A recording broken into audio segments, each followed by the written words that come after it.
Hey folks, Lenny Lawson, the car guru, and I guess I've got really good evidence here that you never want to spend a bunch of money on something without, well, if you're married, without your wife knowing about it. And ladies, same thing. Don't spend a bunch without your husband knowing about it. This is one of the major causes of divorce in this country, I would think so. So I tried to pull a fast one on my wife. We have we have two expeditions out here that are getting close to 100 days old. I don't know why. One's white, the other's black. Both of them have the King Ranch package, gorgeous interiors, combination of, well, different colors of saddle leather. I mean, it's just beautiful. The seats are even branded. They have the King Ranch brand. You know the King Ranch is a real thing. Yes, it is a real ranch in Texas. I think it's the biggest ranch in the country. At least that's from my recollection. May not be, but it's a big ranch. And so Ford stole their logo and decided to create a King Ranch edition many, many years ago. Well, that's what these are. So I started doing some calculations. She's in a, 2026 Nissan Armada, which she loves. It's only got 7,000 miles on it. I love it too. Love the way it drives. A little tight in the back if you have a lot of luggage, a lot of people going. Like if you have all the seats full and you got to put luggage in the back, a little tight. So I've used that as an excuse to take this Expedition Max, which is the extended length. In reality, it's only 12.1 inches longer than the Armada. But there's a little difference in layout. So, I don't know. It's got more room behind the third row seat. And we're getting ready to go to Cincinnati this weekend to see my grandson, so I thought, okay, well, let's just go ahead and trade. So I took it home. Well, she wasn't at home. She had left and was going to pick up the other grandkids at elementary school. So I called her, and she said, well, I'll be happy to look at it if you think this is something we need to do. So I know better than to force her into something that she really doesn't want to do. Not that she will complain. It's just that I know that it's just, I need to be nice to her after 48 years of marriage. So I hope you're learning something here. And so I said, well, let me bring the Expedition to where you are. We'll move the kids' car seats over so you'll have room for all of them. And you can just drive it and see what you think. She said, that sounds great. And then when she first saw it, she came out of my daughter's house and she said, ooh, that's a lot bigger than the Armada. I said, no, it's just 12 inches longer. Well, that's a lot. You know how I am with curves, or curbs, I should say. She does all right with curves, but not curbs. And so she said, okay, I'll drive it. She drove it, picked up the kids, came back to the dealership. I had probably 40 minutes later. I saw her pull up right outside my office. I have a big window there, so I can see the back end of the Nissan store. And I went out to see, what'd you think, honey? Well, and I knew when she said, well, we're dead in the water. So I'm not going to be able to alleviate the age problem with Expeditions. If you want to come to Greenville and alleviate us of this issue, then I'll give you a deal. These two need to go. But one thing for sure, it's not going to my wife. And I said, well, what do you not like about it? She says, well, it's darker inside. She likes a really light interior. I said, granted. And she said, it drives different. It doesn't drive as good. And I said, okay. She said, the steering's stiffer. And I just like the Armada. Enough said. We don't have to go any further, honey. And she said, good. I said, do you want to swap back now? She said, no, I'll wait till you get home. If you have the opportunity to, you're in a position to buy an expensive vehicle. It doesn't have to be expensive, any vehicle. And you have the opportunity to drive it, see how it really feels compared to what you're driving. See, now most of you are not trading a vehicle that you just bought. How many months has it been? We bought it in November of last year.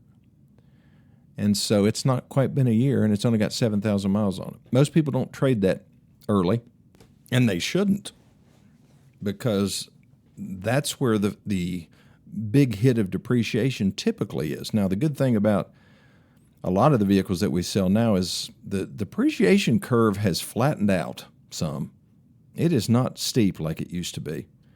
But if you go into an 84-month loan, then the depreciation may flatten out, but the loan, as far as the unpaid balance, is not going down very quickly. It takes a long time. What you're paying mostly is interest, in the initial periods. You have to pull something called an amortization schedule to be able to see what that looks like. That's something I did on this particular vehicle. I had my nephew at the sales desk, and I said, Ben, let's compare a 24-month lease to a 60-month purchase on these vehicles, or on this expedition, because I was trying to prepare the financial side of things, not knowing that my wife was going to kill the deal. But I was just doing the preliminaries just to find out if it was feasible. And I said, okay, on a 24-month lease, I turn the thing in, I don't owe anything. Let's see what I will owe on this vehicle in 24 months. So you have to do an amortization schedule. So if I were a person who trades pretty frequently, let's say every 3 years or so, I would look at the finance manager and say, would you do an amortization schedule on this loan for me so I can see where I will be, what I will owe on this vehicle in 36 months? And if they tell you they don't know how to do that, don't be surprised. Just say this, sir, it's in your system. Do you use Reynolds and Reynolds or ADP or DealerTrack? If you say those three names, they'll freak out. They say, how do you know this? And we know our secret, right? So say, sir, it's one of the options on your menu. You can pull an ammo schedule. And he said, well, I'll go ask my finance manager, my desk manager. So they find it, they print it out, and you go down to 36 months and go across and see what your payoff is at 36 months. It'll be to the penny. And then you ask the sales manager, because the salesperson won't know, how much do you anticipate my vehicle being worth at 36 months? They'll be able to estimate it. They won't know for sure because they can't predict the future. But based on current market conditions, what do you think my vehicle will be worth in 36 months? You compare that number to what your payoff is, and you can see with reasonable certainty what your situation is going to be. Are you going to owe more than it's worth or less? It may adjust what you pay down, or you may say, well, do we need to trade sooner or later? You can look at 24 months. What's the difference there? What's the difference at 48 months? Now, we're just looking at the money. We're not looking at condition. If you beat up a car or if you put excessive miles on the car, more than 15,000 miles a year, then you're going to negatively impact the value of that vehicle. But I always look at this as if I have average miles on it and it's in good condition, tires are good, so forth. Sometime probably within 36 months, 48 months, you're going to have to put tires on that thing, depending on how many miles you drive. Probably at 40 to 60,000 miles, you'll need a set of tires. You can put that off if you just rotate your tires and keep them inflated. But, most people don't mess with that. They just let it wear out. Okay, I'll be back in just 1 minute.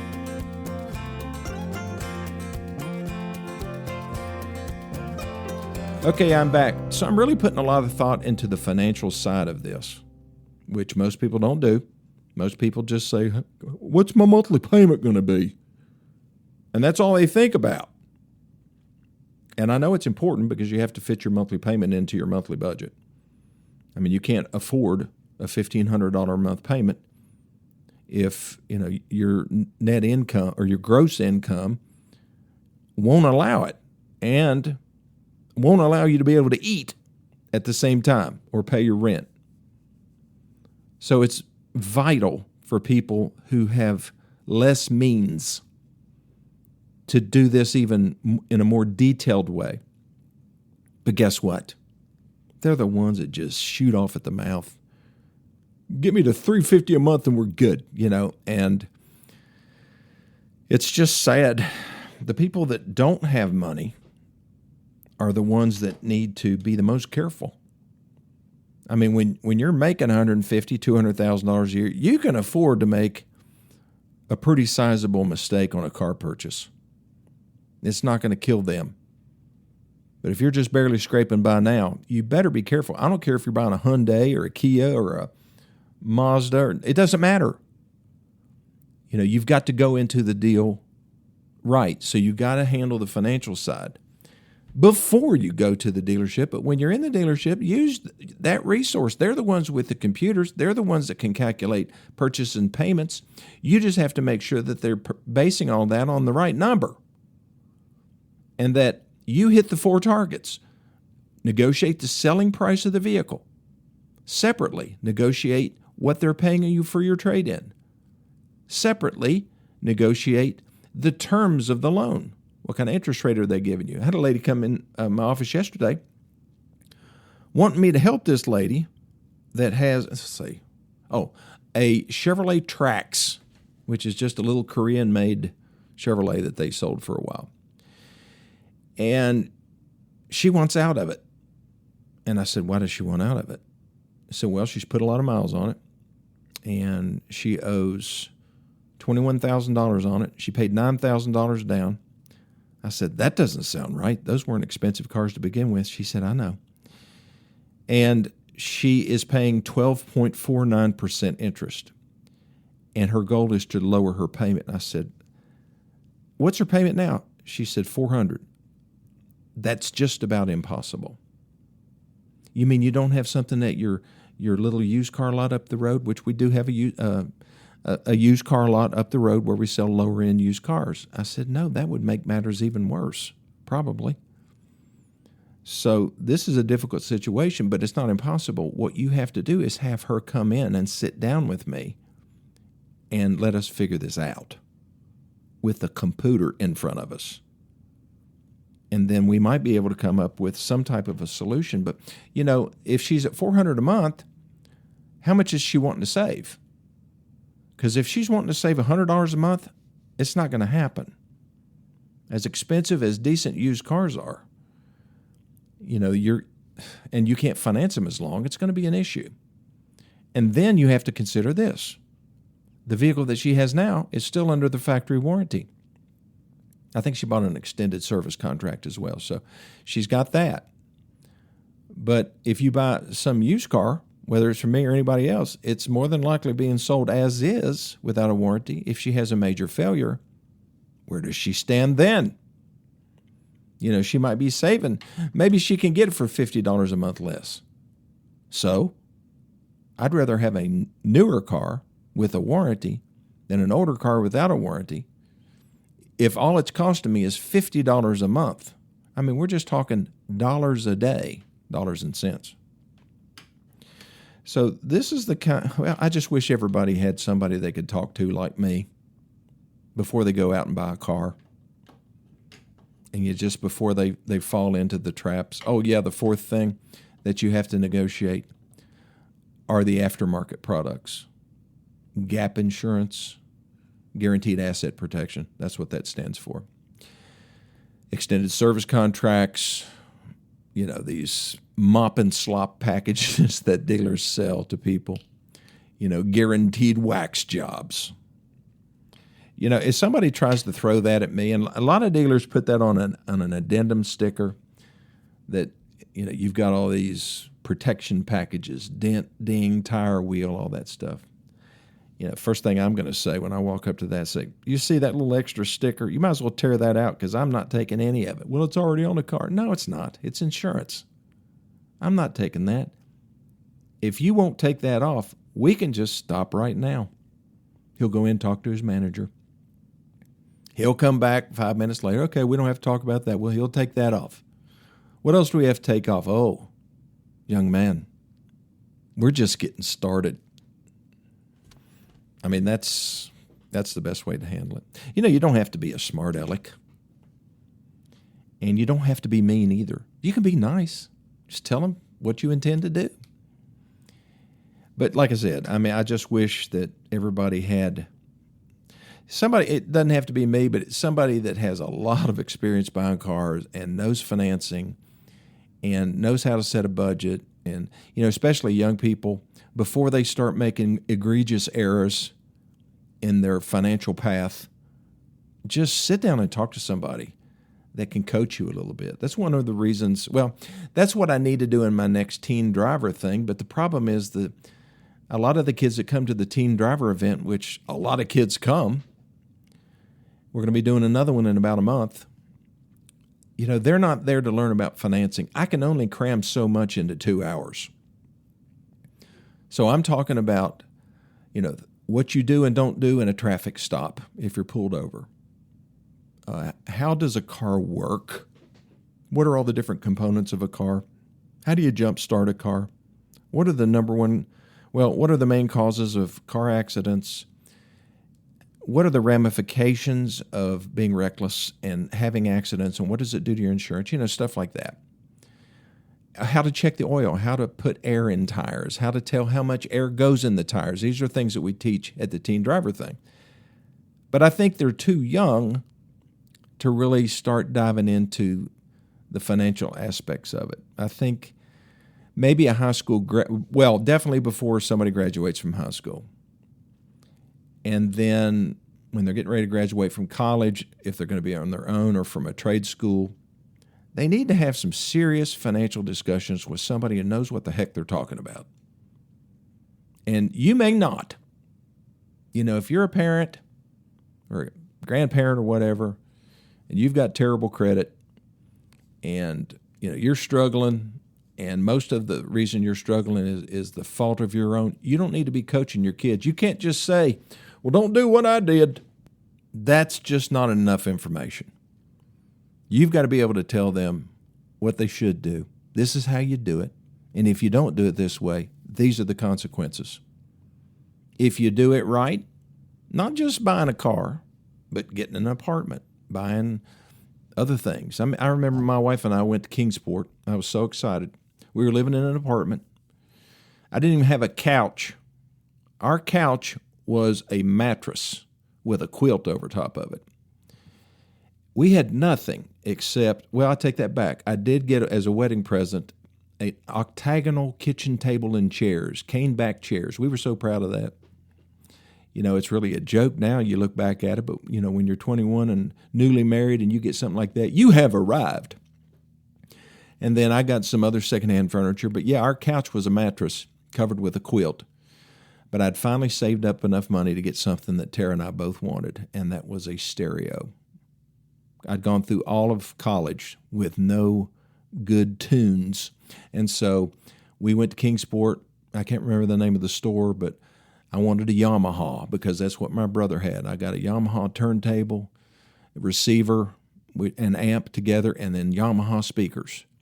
Took it home, set it up, man, that was it. But I didn't charge it. I had the cash to pay for it. I went to a motorcycle store the other day, and I have to get my side-by-side serviced. And I said, I could just buy the parts. How much are the parts to do everything I need to do? And he said, they're about $300. How much is the labor? He said, $700. And I said, that's a lot. And he says, it takes 7 hours to do all this. So my bill with tax and all is going to be about $1,100 to service a side-by-side.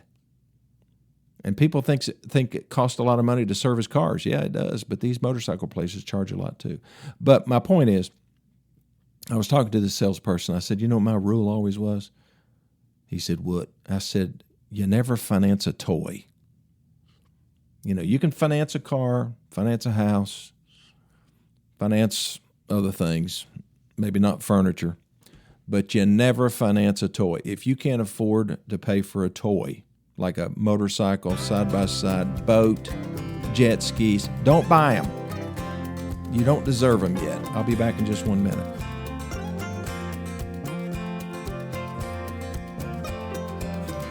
Okay, I'm back. That's what people do. That's how they get in trouble. Because credit becomes easy. And as long as you make your payments on time, your credit score goes up. Oh, they're so proud of their credit score. I've heard people brag, I got a 750 credit score. Congratulations. You probably have no money in the bank. Well, I didn't say that. That would be rude. That would be a little harsh, but it's true. You know, a lot of people have great credit scores, but they come in to buy a car. What do you want to pay down? Nothing. Don't want to pay anything down. And it's not because they don't want to. It's because they can't. And, you know, you always have to build up that reserve. I mean, this is just one of the financial lessons that I think we need to do. So what I'm doing this year is I'm going to speak at the high school, various high schools. Going to try to catch those seniors, try to get them to pay attention to me long enough to, you know, get their face out of their cell phone and listen to what I'm saying. You want to get off to the right start. You don't want to have to fail and then learn the tough lessons and then try to start over. There's no reason to do that if you just start right. Start right, finish right. That's right. Thanks for listening to this edition of My Car Guru. If you need me, hey, if you've got a school up in the Tri-Cities somewhere or an organization that has young people in it, church group, whatever, just call me. Call the dealership, 423-639-5151. That's Gateway Ford, Gateway Nissan, 639-5151. And I'll put it on my calendar if we can work something out. I'll bring the materials. I'll train your people how to be financially responsible. We can talk about cars too. I'll drive something that they'll enjoy looking at. And then the teen driver event, I'll let you know when that is. That has been a very popular thing, and I'm just so happy with the way that has turned out. If you need the guidebook, you don't live anywhere near Greenville, Tennessee, then you can email me your email address or text it to me. My cell phone number is 423-552-2020, and I will send you a PDF of it. It's free. It's 40-some pages, and it's got plenty of information in there for you to guide your teen driver to a safer result if they'll listen. That's the trick right there. You got to get them to listen. And it would be something great to do at a youth group at church, or you could do it, you know, any place you have receptive young people that want to learn how to be safer and how to make wise decisions with their cars. I am developing a guidebook right now that's very simple, very straightforward for young people about their financial health and how to build and not only build it, but sustain a great financial plan that will help them be successful long term. I get tired of seeing people that are retiring and they have to go to McDonald's to work, or they have to go to Walmart and greet people because their retirement income does not sustain them. And if you start the disciplines now, then that won't be your problem when you get to retirement age. Well, thanks for listening to this edition of My Car Guru. Call me if you need me, 423-552-2020, or send me a text. Or you can email me to LennyLawson2020 @gmail.com, and I'll see you on the next edition of My Car Guru.